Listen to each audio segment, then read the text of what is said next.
بسم اللہ الرحمن الرحیم۔ محبت دل پر دستک، قسط نمبر 3 کے ساتھ آپ کی خدمت میں حاضر ہیں۔ میر ہاؤس میں یوں تو 2 پورشن تھے، مگر کھانا ناشتہ ایک ہی جگہ ہوتا تھا۔ یہی وجہ تھی کہ گھر میں خدا کی رحمت اور آپس میں محبت بے پناہ تھی۔ اگلے روز شام کو عمار نہ صرف صبا اور ہمراہ بلکہ مریم پھپھو کو بھی ساتھ لے آیا تھا۔ دوحہ نے سکھ کی سانس لی۔ اور بھائی برخوردار، کیا انتظامات کیے ہیں آپ نے؟ کھانے کے بعد چائے سے فارغ ہو کر تایا جان کا رویا سخن انس کی طرف ہوا، جو عمار کے ساتھ خوش گپوں میں مصروف تھا۔ وہ ابو جی، سب سمجھیں ہو ہی گیا ہے، وہ گڑبڑایا تو دوحہ نے محظوظ ہوتے ہوئے ساتھ بیٹھی صبا کے پاؤں پر پاؤں مارتے ہوئے اسے بھی گویا تماشا دیکھنے کی دعوت دی تھی۔ وہی تو میں پوچھ رہا ہوں کہ کیا ہو گیا ہے؟ تایا جان نے اکلوتی اولاد نرینہ کو کھلایا سونے کا نوالا، مگر دیکھا ہمیشہ شیر کی نظر سے تھا۔ یہی وجہ تھی کہ ہر وقت لاپرواہی اور لاؤبالی پن دکھانے والے انس کی زبان ان کے سامنے تالو سے چمٹ جاتی تھی۔ جی وہ، تم بتاؤ نا موعد، کچھ سمجھ میں نہ آتے دیکھ کر اس نے جس طرح سے موعد کو اس معاملے میں گھسیٹا تھا، اس پر سب ہنسنے لگے۔ میں نے کہا بھی تھا کہ نالائق ابھی ذمہ داری کے لائق نہیں ہے، مگر ہر ماں کی طرح آپ کو اس کی شادی کا شوق چڑھا رہا ہے، وہ تائی جان سے کہہ رہے تھے۔ اس سب کے درمیان اپنی عزت افزائی پر انس نے خجل ہو کر موعد کو گھورا، بات سنبھالنے کا اشارہ بھی کیا، مگر شاید وہ بھی اس کی حالت سے خط اٹھانے کے موڈ میں تھا، اندیکھی کر گیا۔ آپ کے ساتھ بزنس تو سنبھالنے لگا ہے، اور کیا ہوتا ہے لائق ہونا؟ تائی جان نے انس کی حمایت کی تو چچی جان کو بھی اس کے لٹکے ہوئے چہرے پر ترس آ گیا۔ اچھا ہے بھائی صاحب، گھر میں کوئی رونق ہوگی، کافی عرصے سے کوئی بڑی تقریب نہیں ہوئی ہے نا؟ واقعی دادا جان کے 40ویں کے بعد سے اب تک کوئی بڑی تقریب نہیں ہوئی ہے، دوحہ نے صبا کی طرف جھک کر سرگوشی میں کہا، تو اس کی گپ بازی پر صبا کو بہت زوروں کی ہنسی آئی، مگر فوراً ہی موعد کو خشمگین نگاہوں سے دوحہ کو دیکھتے پا کر وہ سٹپٹا گئی۔ صاف پتہ چل رہا تھا کہ وہ بھی دوحہ کے خیال رائے سے پوری طرح مستفید ہو چکا ہے۔ خود دوحہ بھی خفیف سی ہو گئی تھی۔ میں بھی تو یہی کہہ رہا ہوں کہ اپنے گھر میں رونق ہونی چاہیے۔ یہ کیا فضول سی رسم چل نکلی ہے کہ میرج ہال میں جا کر منگنی شادی کرائے؟ اپنی خوشیاں اپنے ہی گھروں میں منانی چاہیے، نہ کہ دوسروں کے ہاں جا کر۔ یہی تو خوبصورت یادیں ہوتی ہیں اپنے در و دیوار سے وابستہ۔ وہ بہت خوبصورتی سے اپنے مطمع نظر پیش کر رہے تھے، جس سے سبھی متاثر ہوئے، تو انس منمنا کر بولا، ابو جی، میں نے کب انکار کیا ہے؟ آپ بے فکر رہیں بڑے ماموں، میں نے اوپری کام نمٹا دیے ہیں، ارینجمنٹ بھی بہت اچھا ہوگا اور مینیو بھی۔ موعد کو انس کی شکل پر ترس آ گیا تھا، اور واقعی آج نہ صرف اس نے لائٹنگ والے بلکہ ہر ضروری کام سے متعلقہ شخص کو ہفتے کے روز کے لیے ہائر کر لیا تھا، تاکہ اتوار کو منگنی والے روز لان کے ارینجمنٹ اپنی حتمی شکل میں ہو۔ تایا جان نے مطمئن ہو کر سر ہلایا تو انس کی سانسیں آسان ہوئی تھیں۔ تایا جان اور چچا جان کی جانے کے بعد مریم پھپھو نے انہیں آفر کی تھی، تم لوگ پھر کل شاپنگ کے لیے چل رہی ہو نا؟ صبا نے فوراً نفی میں اور دوحہ اور ہمراہ نے اس بات میں سر ہلایا تو انہیں تعجب ہوا۔ یہ کیا بات ہوئی بھلا؟ تمہیں کیا تکلیف ہے؟ اکلوتے بھائی کی منگنی کی شاپنگ نہیں کرنی کیا؟ دوحہ نے اسے گھورا تھا۔ جون کی تپتی دوپہروں میں مجھے سڑنے کا کوئی شوق نہیں۔ ابھی تمہاری برتھ ڈے پر جو سوٹ سلوایا ہے وہ بالکل نیا ہے، وہی پہن لوں گی۔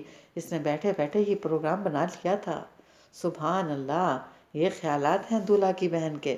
دوحہ نے تو سر ہی پیٹ لیا۔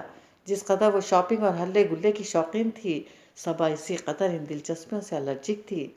دولہا نہیں، منگیتر، عماد نے ٹوکا تھا۔ دولہا بھی بن ہی جاؤ گے۔ انس کے حوصلے بلند تھے۔ ہاں، کون جیتا ہے تیری زلف کے سر ہونے تک؟ عماد نے آہ بھری، میں جی لوں گا، انس نے اسے تسلی دی تھی۔ انس بھائی، آپ منگنی والے روز کیا پہن رہے ہیں؟ دوحہ کا روئے سخن انس کی طرف ہوا تو وہ حیران ہوتے ہوئے بولا، کپڑے پہن رہا ہوں اور کیا؟ اوفو، میرا مطلب ہے کہ کیسے کپڑے بنوا رہے ہیں فنکشن کے لیے؟ وہ جھنجھلا گئی تھی۔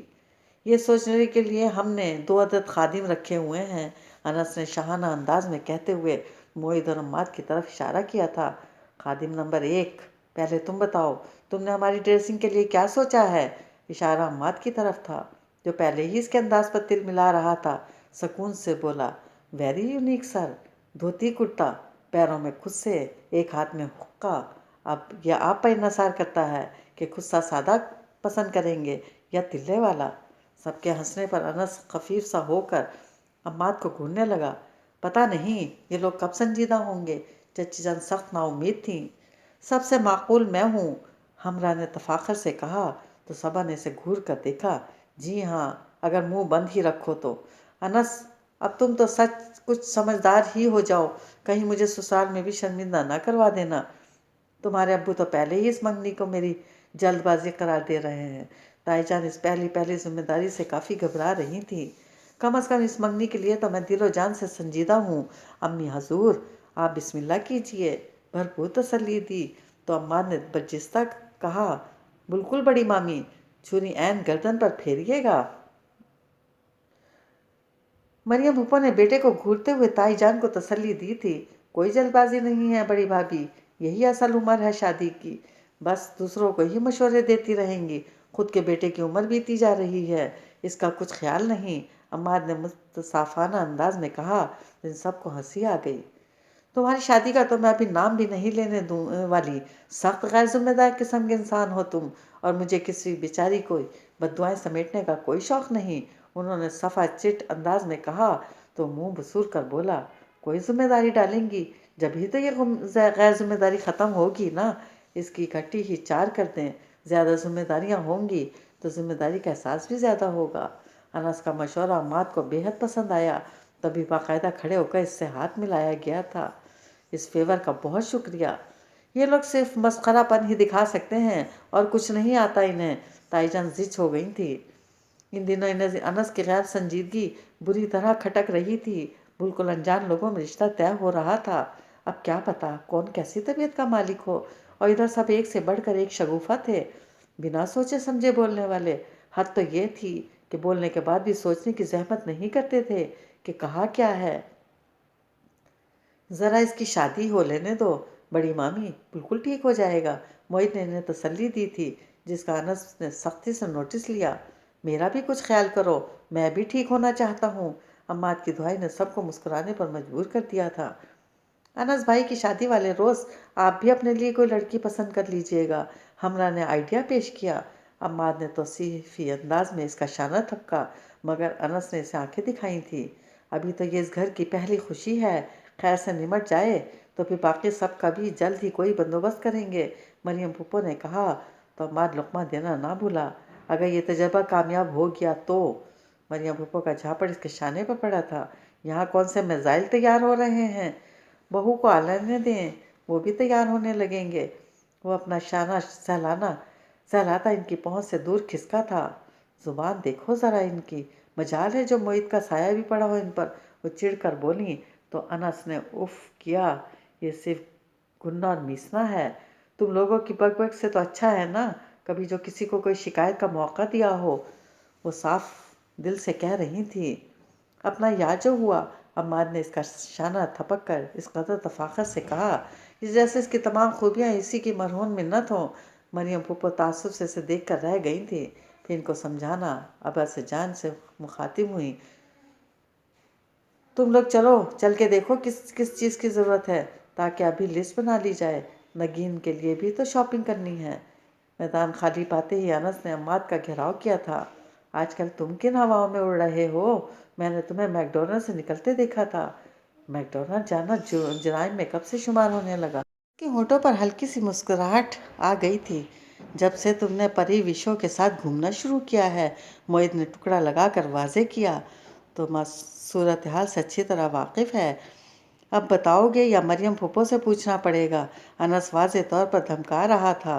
جب تک یہ شارجہ میں رہے تھے، وہاں کے ماحول کو دیکھتے ہوئے مریم پھپھو نے عماد کو کبھی لڑکیوں سے دوستی سے نہیں روکا تھا، مگر پاکستان سیٹل ہونے کے بعد تو یہ اس کی کڑی نگرانی کرنے لگی تھی۔ کیا بکواس ہے یار، آدمی کا کچھ پرسنل بھی ہوتا ہے، مگر آدمی جب اپنے پرسنلز کو خود ہی بغل میں لیے پھرتا رہے تو پھر کچھ بھی پرسنل نہیں رہتا۔ اس نے رسانی سے جتایا تو شرم دلانے والے انداز میں بولا، ویسے موہت، تجھے میں اتنا خبیث نہیں سمجھتا تھا، انس کی صحبت کافی برا اثر ڈال گئی ہے تجھ پر۔ معید ہی نہیں بلکہ بہت ڈٹائی کے ساتھ انس نے بھی قہقہ لگایا تھا۔ شرم کرو تم لوگ، دوست ہے یہ وہ میری، وہ چڑ گیا تھا۔ اگر سنجیدہ ہو تو شادی کیوں نہیں کر لیتے؟ یوں لیے لیے پھرنے کا کیا مقصد ہے؟ معید کو اس کے چکر پسند نہیں تھے، سو سیدھا سادہ سا مشورہ دیا۔ ابھی سے شادی؟ ابھی تو ہم دونوں ایک دوسرے کو ٹھیک سے جانتے بھی نہیں ہیں۔ وہ ہنسا تھا۔ یہ کیا لاجک ہے؟ اگر ابھی سے ایک دوسرے کو جان سمجھ لو گے تو شادی کے بعد کیا کرو گے؟ معید کو تعجب ہوا تھا۔ میری جان، پہلے سے جانچ پرکھ ہوگی تبھی یہ لائف گزرے گی نا۔ وہ مطمئن تھا۔ اور فرض کرو اس لڑکی سے تمہاری ذہنی مطابقت نہ ہوئی تو پھر گڈ بائے۔ وہ ہنوز اسی طمانینت اور لاپرواہی کا مظاہرہ کر رہا تھا۔ اس ذہنی مطابقت کے چکر میں تم کتنی لڑکیوں کو ریجیکٹ کرو گے؟ اس سے تو بہتر ہے کہ ایک لڑکی کے ساتھ شادی کر لو۔ معید کو اس کے انداز فکر نے کوفت میں مبتلا کیا تھا۔ خواہ مخواہ ہی ایک انجان لڑکی کو گھر لے آؤں؟ بھئی پہلے ایک دوسرے سے جان پہچان چاہیے۔ عمار نے کہا تھا۔ بکواس ہے یہ سب۔ معید نے سر جھٹکا تھا، پھر سے قائل کرنے والے انداز میں بولا، ضروری نہیں ہے کہ جانچ پرکھ کے بعد ہی لڑکی اپنی زندگی کا حصہ بنایا جائے۔ محبت کے ساتھ انجان لڑکی کو بھی اپنی ذہنی سطح تک لایا جا سکتا ہے۔ اتنا ٹائم کون ضائع کرے؟ وہ ہنسا تھا۔ اور یہ جو اتنے دنوں تک ایک لڑکی پر اپنے جذبات لٹاتے ہو، اس کے ساتھ اپنی فیلنگز شیئر کرتے ہو، یہ سب ویسٹ آف ٹائم نہیں ہے کیا؟ یوں ہی ایک روز مجھے اپنی فرسٹ لیڈی مل جائے گی۔ وہ اطمینان سے بولا تو انس کو ہنسی آ گئی۔ وہ فرسٹ لیڈی کہاں سے ہوگی؟ پتہ نہیں کیا نمبر ہوگا بیچاری کا۔ Anyways Imad, you are totally wrong. ہمارے ہاں تو یہ صورتحال نہیں ہے۔ اب انسی کو دیکھ لو، صرف تصویر ہی دیکھی ہے اس نے اور منگنی کروا رہا ہے۔ تم کتنے لمبے چکروں میں پڑ رہے ہو؟ اپنی اپنی فطرت کی بات ہے یار۔ انس نے اس کے شانے پر ہاتھ مارا تھا، پھر مزے سے بولا، میں بھی اپنی منگیتر کو فون کیا کروں گا۔ وہ دوسرا معاملہ ہے، یہ تو ہر لڑکی کو چیک کرتا پھر رہا ہے۔ یوں تو ذہنی مطابقت نہیں ہوتی نا؟ معید نے سمجھانا چاہا تھا۔ تو پھر کیسے ہوتی ہے؟ عمار نے زچ ہو کر پوچھا تھا۔ باہمی رشتے میں باندھنے کے بعد ایک دوسرے پر اعتماد اور محبت کے سہارے۔ جب آپ کا خیال دوسرے کے دل و دماغ پر حاوی ہو جائے تو پھر ذہنی مطابقت ہوتے دیر نہیں لگتی۔ وہ اطمینان سے کہہ رہا تھا۔ کیا تم محبت کی شادی نہیں کرو گے؟